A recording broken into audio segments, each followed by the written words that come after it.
अथ षष्ठोऽध्यायः।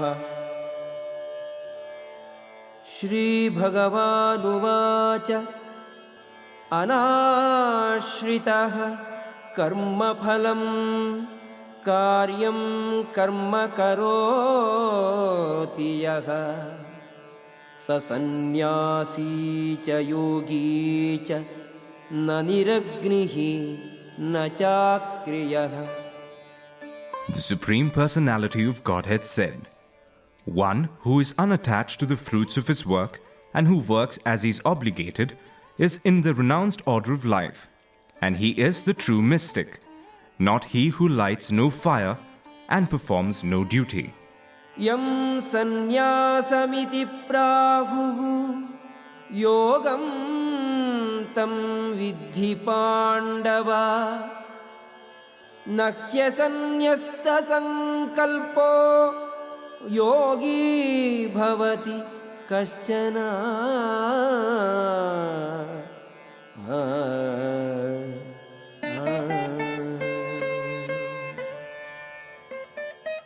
What is called renunciation, you should know to be the same as yoga, or linking oneself with the Supreme, O son of Pandu.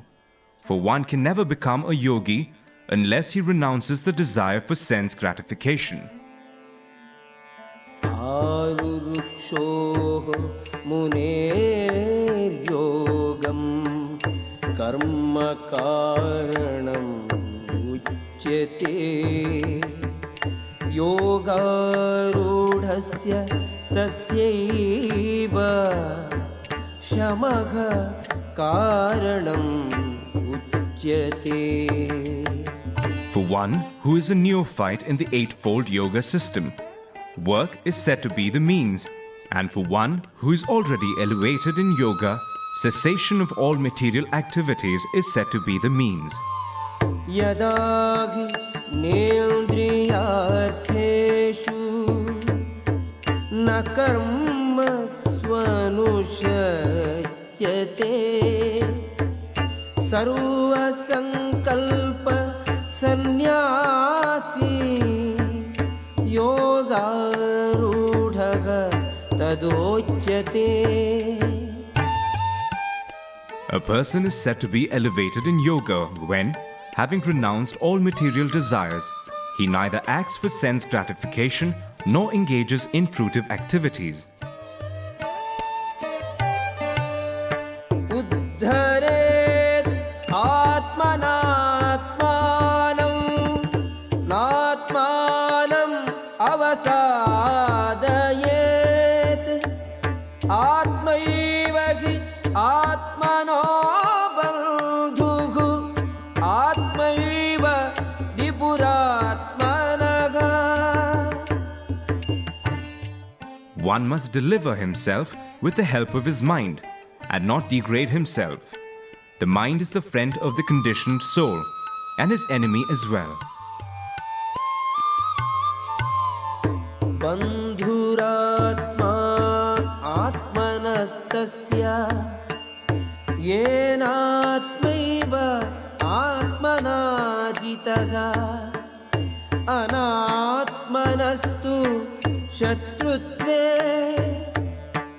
वर्तेतात्मैव शत्रुवत्। For him who has conquered the mind is the best of friends. But for one who has failed to do so, his mind will remain the greatest enemy. जितात्मनः प्रशान्तस्य परमात्मा समाहितः शीतोष्ण सुखदुःखेषु तथा मानापमानयोः। For one who has conquered the mind, the super soul is already reached, for he has attained tranquility. To such a man, happiness and distress, heat and cold, honor and dishonor are all the same.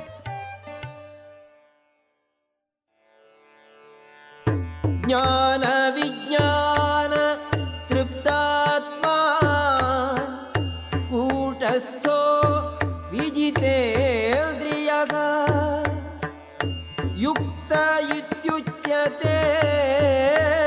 योगी समलोष्टाश्मकाञ्चनः.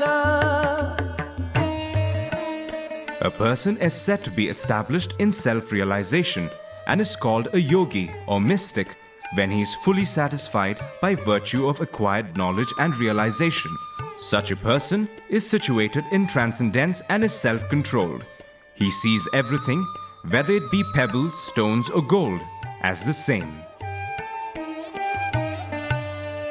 सुहृन्मित्रार्युदासीन मध्यस्थ द्वेष्य बन्धुषु साधुष्वपि च पापेषु समबुद्धिः विशिष्यते. A person is considered still further advanced when he regards honest well-wishers, affectionate benefactors, the neutral, mediators, the envious, friends and enemies, the pious and the sinners, all with an equal mind. Yogi yunjita satatam atmanam rahasi sthitaha ekaki yata chittatma nirashira parigraha. A transcendentalist should always engage his body, mind and self in relationship with the Supreme. He should live alone in a secluded place and should always carefully control his mind. He should be free from desires and feelings of possessiveness. शुचौ देशे प्रतिष्ठाप्य स्थिरमासनमात्मनः नात्युच्छ्रितं नातिनीचं चैलाजिनकुशोत्तरम् तत्रैकाग्रं मनः कृत्वा यतचित्तेन्द्रियक्रियः उपविश्यासने युञ्ज्याद्योगमात्मविशुद्धये.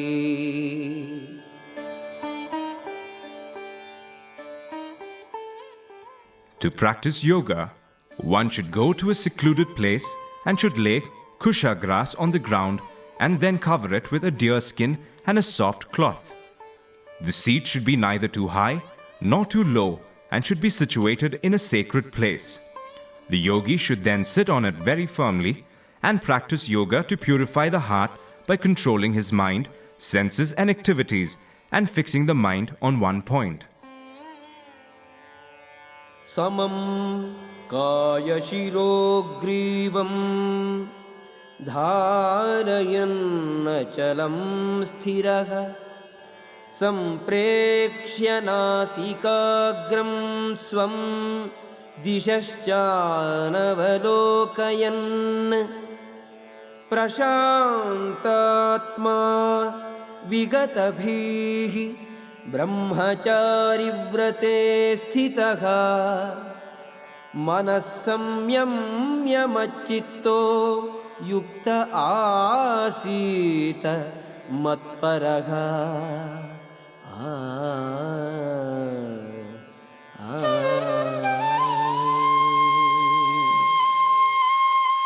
One should hold one's body, neck and head erect in a straight line and stare steadily at the tip of the nose. Thus, with an unagitated, subdued mind, devoid of fear, completely free from sex life, one should meditate upon me within the heart and make me the ultimate goal of life. युञ्जन्नेवं सदात्मानं योगी नियतमानसः शान्तिं निर्वाणपरमा मत्संस्थाम् अधिगच्छति. Thus, practicing constant control of the body, mind and activities, the mystic transcendentalist his mind regulated, attains to the kingdom of God or the abode of Krishna by cessation of material existence. नात्यश्नतस्तु योगोऽस्ति न चैकान्तम् अनश्नतः न चाति स्वप्नशीलस्य जाग्रतो नैव चार्जुन. There is no possibility of one's becoming a yogi, O Arjuna, if one eats too much or eats too little, sleeps too much or does not sleep enough.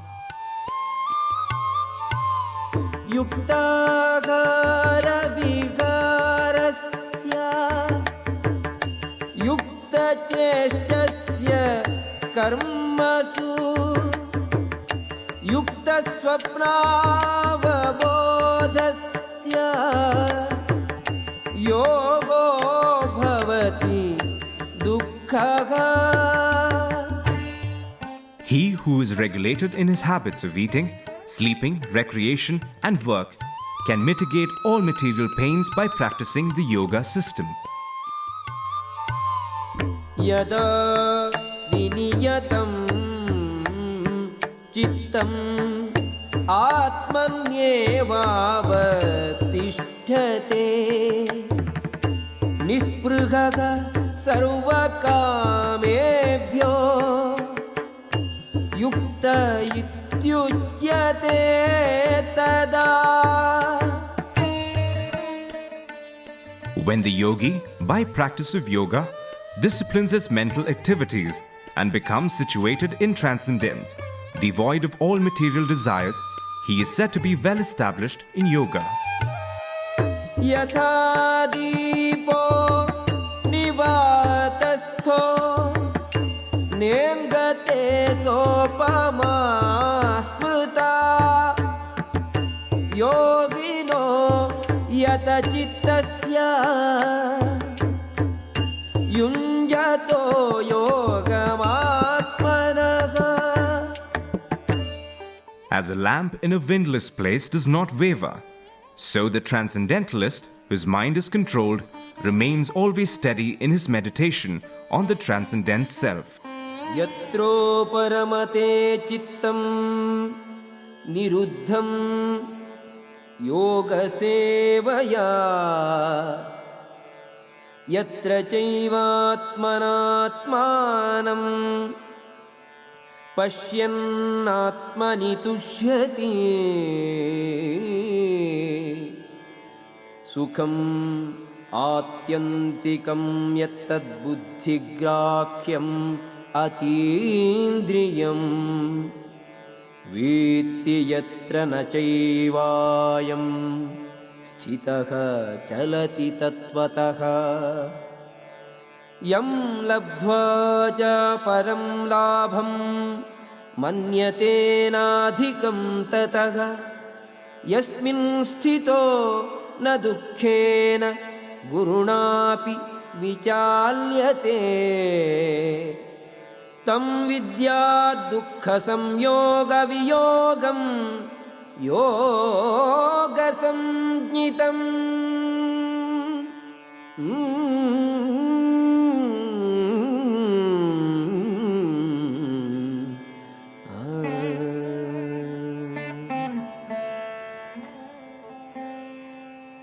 In the stage of perfection called trance or samadhi, one's mind is completely restrained from material mental activities by practice of yoga. This perfection is characterized by one's ability to see the self by the pure mind and to relish and rejoice in the self. In that joyous state, one is situated in boundless transcendental happiness, realized through transcendental senses. Established thus, one never departs from the truth, and upon gaining this, he thinks there is no greater gain. Being situated in such a position, one is never shaken, even in the midst of greatest difficulty. This indeed is actual freedom from all miseries arising from material contact.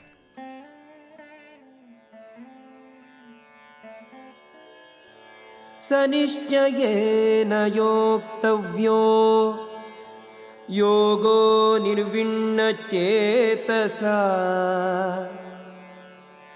संकल्पप्रभवान् कामान् त्यक्त्वा सर्वान् शेषतः मनसैवेन्द्रियग्रामं विनियम्य समन्ततः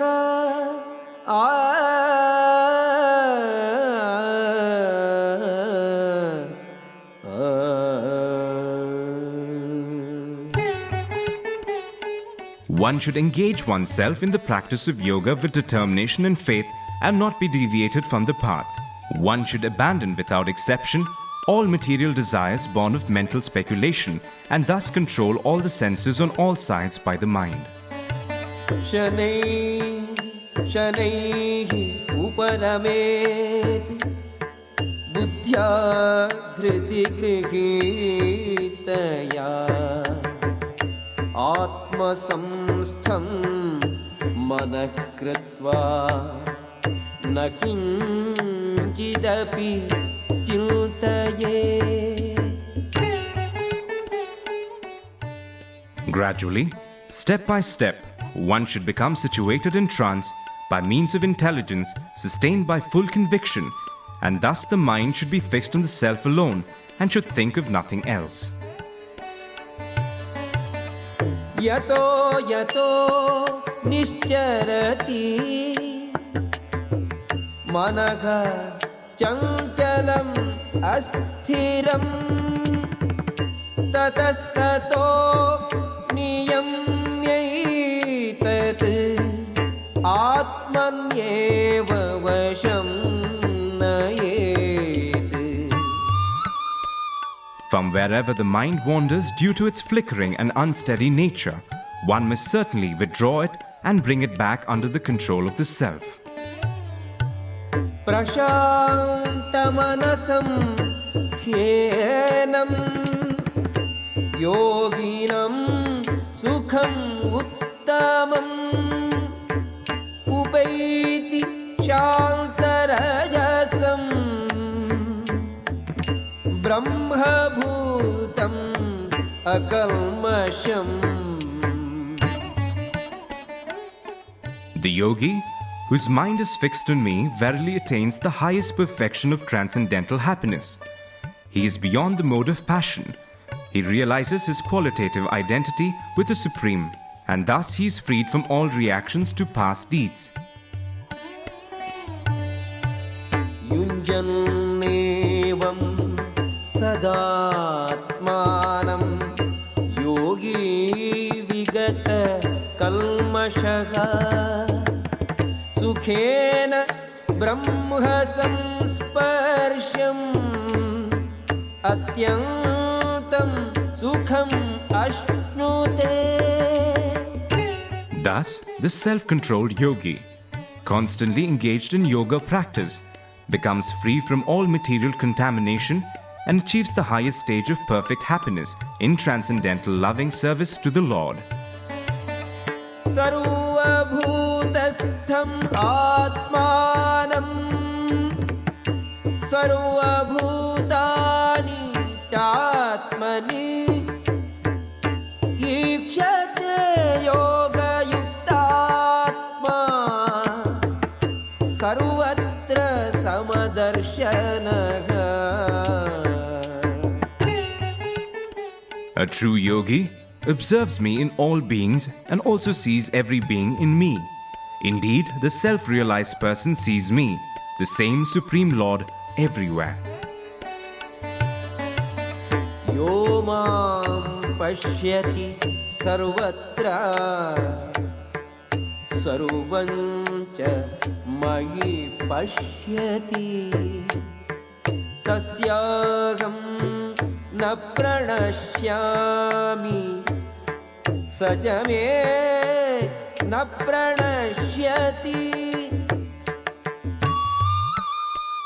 For one who sees me everywhere and sees everything in me, I am never lost, nor is he ever lost to me. सर्वभूतस्थितं यो मां भजति एकत्वम् आस्थितः सर्वथा वर्तमानोऽपि स योगी मयि वर्तते. Such a yogi who engages in the worshipful service of the Supersoul, knowing that I and the Supersoul are one, remains always in me in all circumstances. आत्मौपम्येन सर्वत्र समं पश्यति योऽर्जुन सुखं वा यदि वा दुःखं स योगी परमो मतः.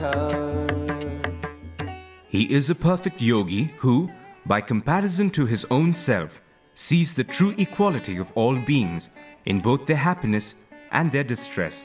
O Arjuna. Arjuna uvacha yoyam yogastvaya proktaha samyena madhusudana etasyaham na pashyami chanchalatvat sthitim sthiram.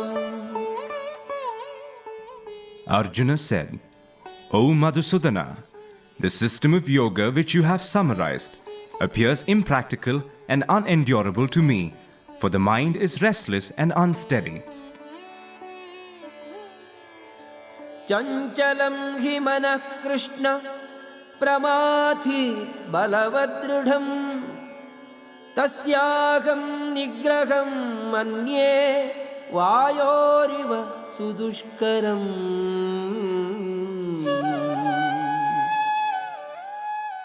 For the mind is restless, turbulent, obstinate and very strong, O Krishna, and to subdue it, I think, is more difficult than controlling the wind.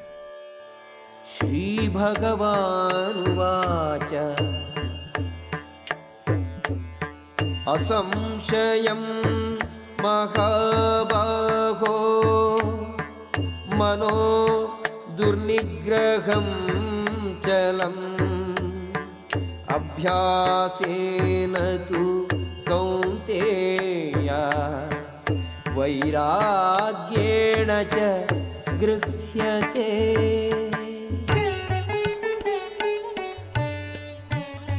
Lord Shri Krishna said, O mighty armed son of Kunti, it is undoubtedly very difficult to curb the restless mind, but it is possible by suitable practice and by detachment.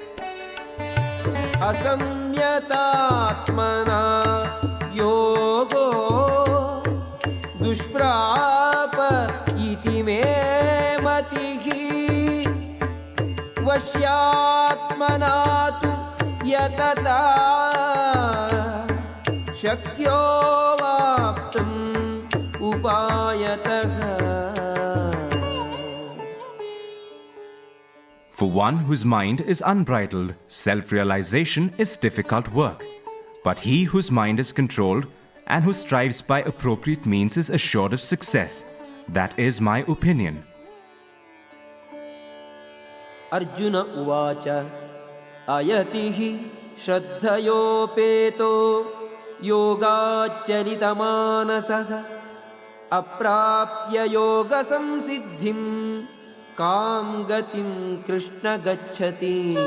Arjuna said, O Krishna, what is the destination of the unsuccessful transcendentalist, who in the beginning takes to the process of self-realization with faith, but who later desists due to worldly mindedness, and thus does not attain perfection in mysticism? Kachinno bhaya vibhrashtaha chinnabhramiva nashyati apratishto mahabaho Vimudho Brahmana Pathi.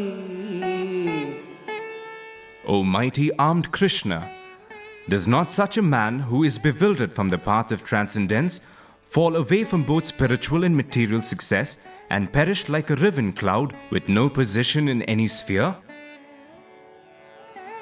ये तन्मे संशयं कृष्ण छेत्तुम् अर्हस्य शेषतः त्वदन्यः संशयस्यास्य छेत्ता न ह्युपपद्यते.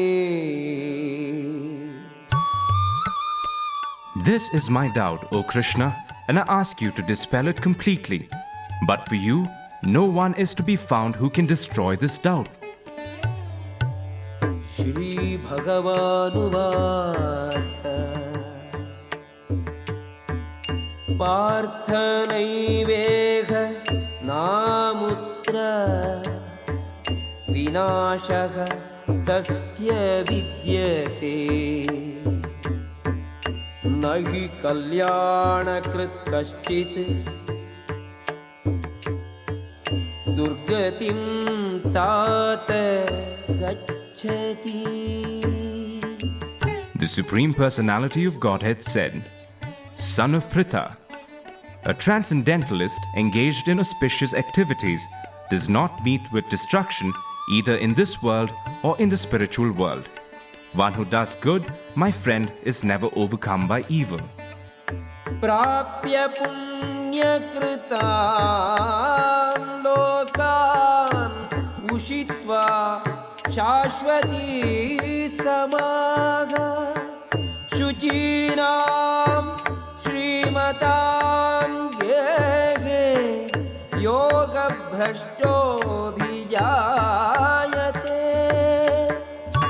The unsuccessful yogi, after many years of enjoyment on the planets of the pious living entities, is born into a family of righteous people or into a family of rich aristocracy.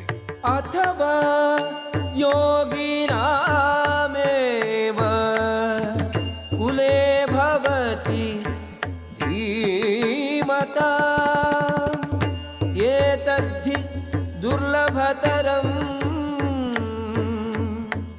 loke janma yadidrisham. Or, if unsuccessful after long practice of yoga, he takes his birth in a family of transcendentalists who are surely great in wisdom. Certainly, such a birth is rare in this world. Tatra tam buddhi samyogam labhati pauvadehikam yatate cha tato bhuyaha samsiddhau kurunandana. On taking such a birth, he revives the divine consciousness of his previous life, and he again tries to make further progress in order to achieve complete success, O son of Kuru. Purvabhyasena tenaiva hriyate hyavashopi saha jijñāsurapi yogasya shabda brahmati vartate. By virtue of the divine consciousness of his previous life, he automatically becomes attracted to the yogic principles. Even without seeking them, such an inquisitive transcendentalist stands always above the ritualistic principles of the scriptures.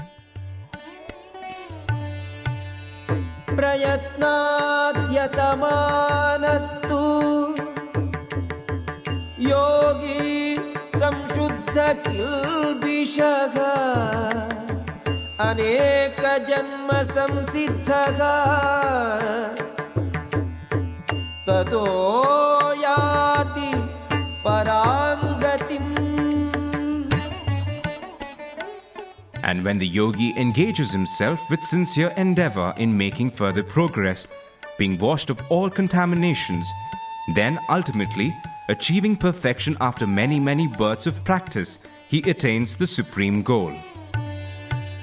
Tapasvibhyodhiko yogi jnanibhyopi matodhikaha कर्मिभ्यश्चाधिको योगी तस्माद्योगी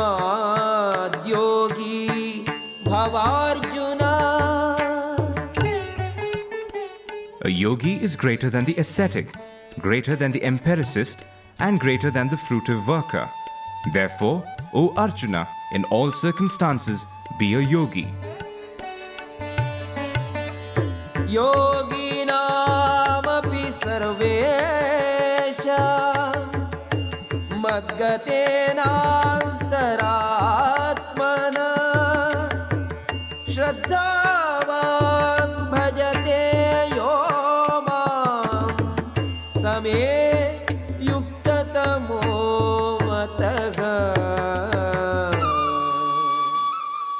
And of all yogis, the one with great faith who always abides in me, thinks of me within himself and renders transcendental loving service to me. He is the most intimately united with me in yoga and is the highest of all. That is my opinion. ॐ तत्सदिति श्रीमद्भगवद्गीतासु उपनिषत्सु ब्रह्मविद्यायां योगशास्त्रे श्रीकृष्णार्जुनसंवादे आत्मसंयमयोगो नाम 6ठोऽध्यायः.